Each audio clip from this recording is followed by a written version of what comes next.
This is a DR wood chipper with a, how many horse was it? I think it was 18 horse Briggs & Stratton V-twin. Here we go. Yeah, 18 horse twin ICE or IC. And so it's got a hole in the exhaust right here, you can see. But basically what's going on with this thing was it was my uncle's, and my aunt kind of gave it to me, but if I can get it running, I'm going to give her some money for it, because that's the honest thing to do, I think. And so I've been working on it, and I got it to run, and it was running good, and I actually even chipped something. You can see, chipped a couple of things. And, you know, I was like, wow, it's working. And then it started sending oil out of this hole like a geyser of oil, motor oil. And so that hole goes down to the valves, and there's a little cover there. And so I'm thinking a valve is sticking, and that's what caused that. I'm not exactly sure, even if it, you know, the valves were sticking, if they would do that, I'm not sure. But basically, to get it running, there was a switch here. Here it is right here, and you had one wire on this side and one on this side.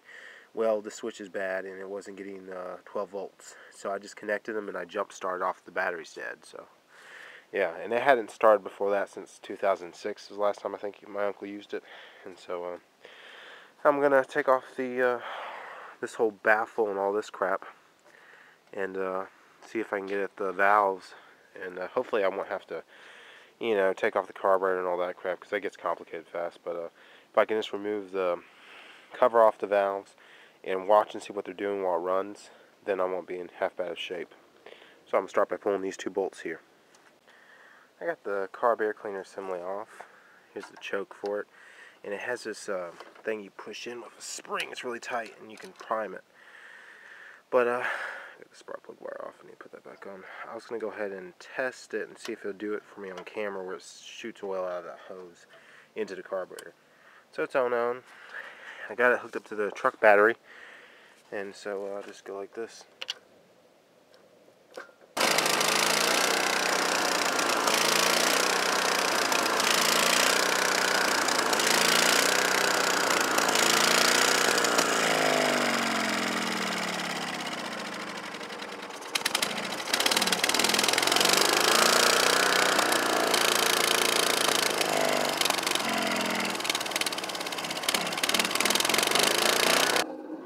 As you can see, it sends oil out of here, which I don't know why it does that. I actually see oil bubbling from there too. Yeah. I hear a lot of sizzling sounds. It might ignite any minute now. But anyway. So I got to cover off the valves, and I don't notice anything odd. I do see a little bit of dirt and crap in there. And so I'm thinking about running it with that off and see what happens. When I tried to loosen that, it broke. So I might have to hand throttle it like that. I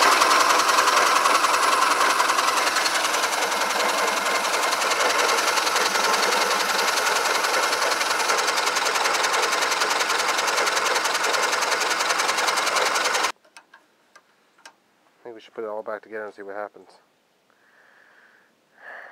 Yep.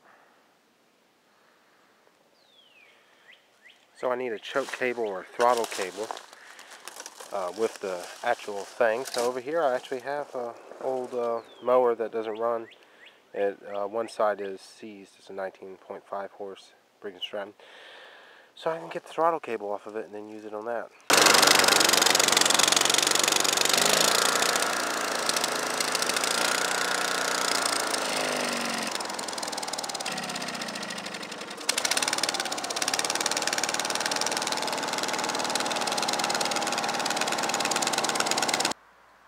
I think I installed this, and it does slip down after a while.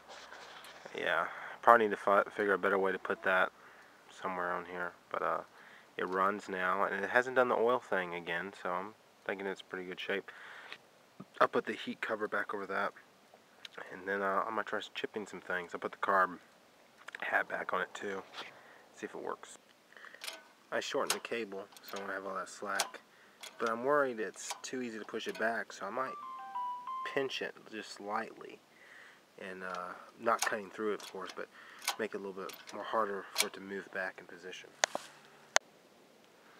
Well, I crimped it just slightly, and now it's harder to pull it, and it stays in the same place. So that's good.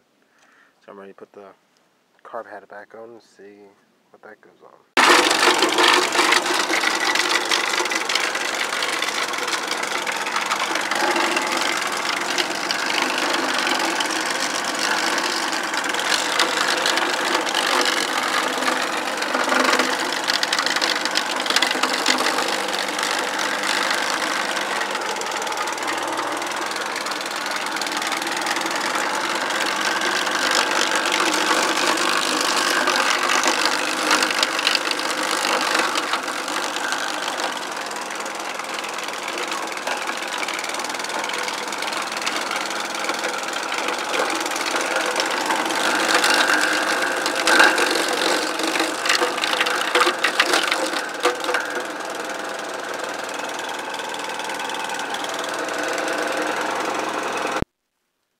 Well, you know, the chipper works. Just kind of large pieces on some of it. Oh yeah, that's good. That's good right there. Oh yeah, this is going to be awesome to use. I bet I can make short work of a lot of things. Yeah, runs now. I do got that one hole in the exhaust, but you know, I'm thinking about just putting some heating air tape around it. You know, that real thick aluminum tape. But you know, I could weld that up eventually. I just don't. Yeah, I probably could weld that up pretty easy. I don't know. Or put a pipe clamp with a piece of sheet metal across it, and that might be good enough. Yep. So it runs. Sizzles when water hits it. Of course, on my day off, it always rains. Every one of my days off, it always rains. Yeah. So it's in running condition. I put a little bit of sea foam in the gas tank and also in the oil. Try to make it clean out, you know, any gunk and stuff. That stuff works pretty good. So yeah, success.